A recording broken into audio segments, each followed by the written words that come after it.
A man with his head in an elephant's anus. Tom and I were at a party and had taken ourselves to the drawing room. The room was not austere, the furniture of dark wood, with faint Art Nouveau touches, curlicues, and floral forms. And there were books and a piano and upright chairs and a table. A huge bunch of creamy lilies sang joyfully from a vase on the table. Tom sat down. Nice spot. He had a bottle of white wine and two glasses. One for me, one for you, old boy. Quieter here, I said, taking in the gilt-framed paintings, the huge Chinese rug, the ruby chaise longue.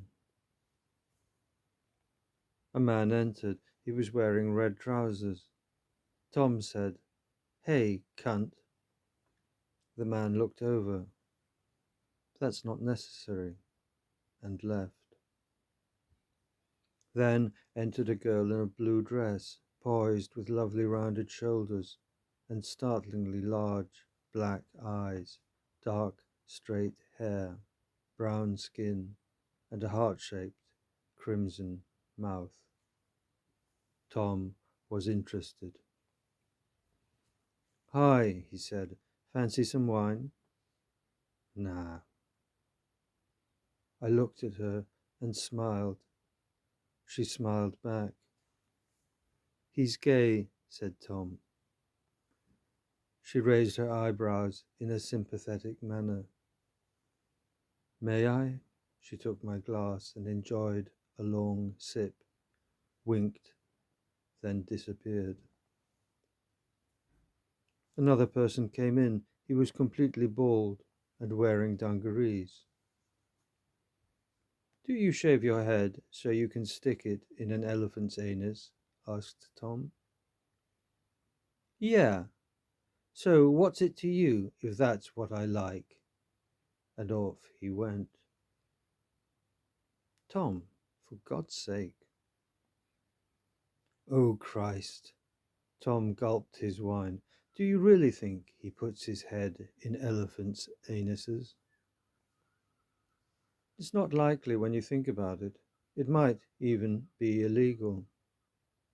Anyway, it shut you up. You're going to start a fight if you carry on like that." For some reason he was wearing dungarees, said Tom. I'd had enough of Tom. I was worried that he would really offend someone, and there'd be a fight. So I went into the hall where people stood about aimlessly, or maybe they wanted to use the toilet. The bald man in dungarees appeared with a bottle in his hand. He stood in the middle of the hall, slugging from it. "What are you looking at?" "What?" The blue dress girl was there, and she came over and gave my hand a squeeze. We talked a little. Then we decided to leave.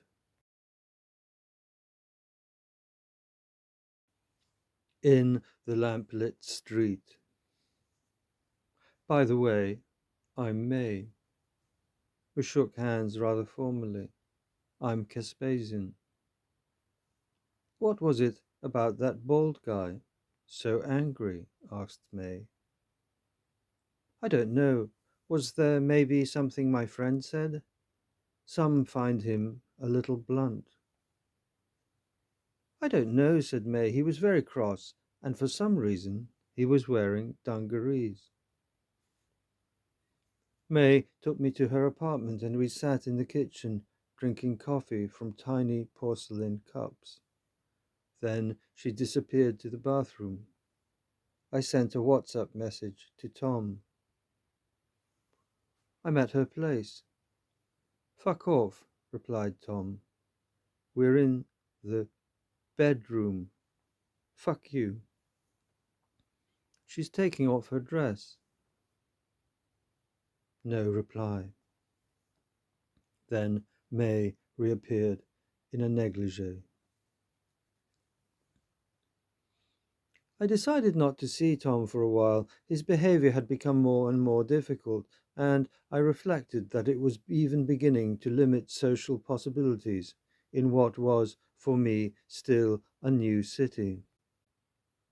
I did, however, see May. Spring had come. The city woke with flinty sunlight, and May, longer a resident, took me on walks in the neighborhood. We visited a prominent local museum, famous for its gigantic collection of shrunken Aboriginal heads.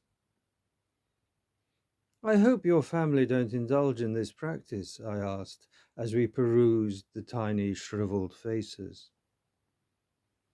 "Not always. Only my stupidest exes are here." We enjoyed chocolate cake in a famous coffee house which Freud had frequented.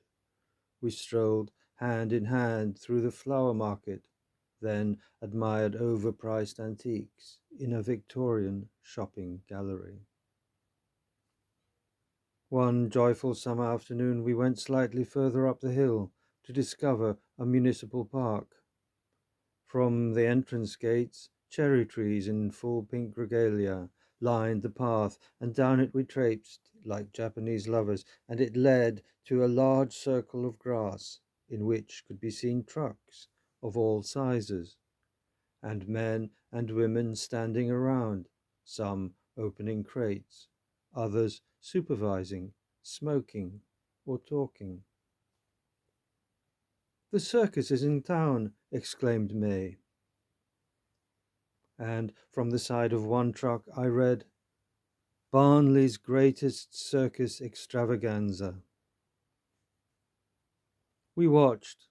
A perimeter fence had already been constructed, and animals appeared from the trucks. Minuscule piebald horses, 4 merry poodles.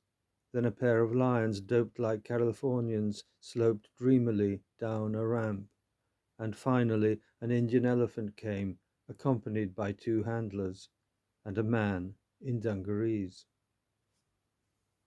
"I think it's the bald, angry guy from the party," said May. "It is indeed, and he's wearing the same dungarees." "Hi!" yelled May. "Hi!" I shouted. The dungareed man looked over and gave a thumbs up. The handlers steered the elephant by means of a chain around its ankle and considerable yelling and smacking to an area further from the trucks.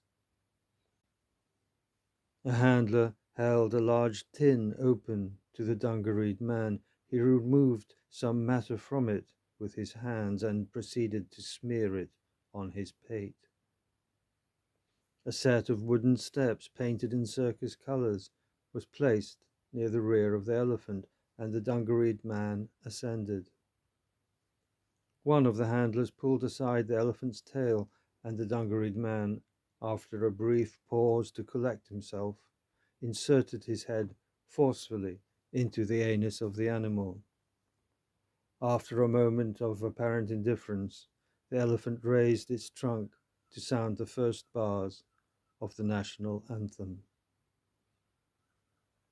May squeezed my hand, and pressing together, we kissed deliriously.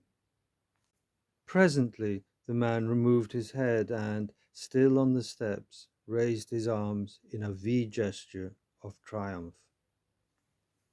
May and I cheered. "Bravo!"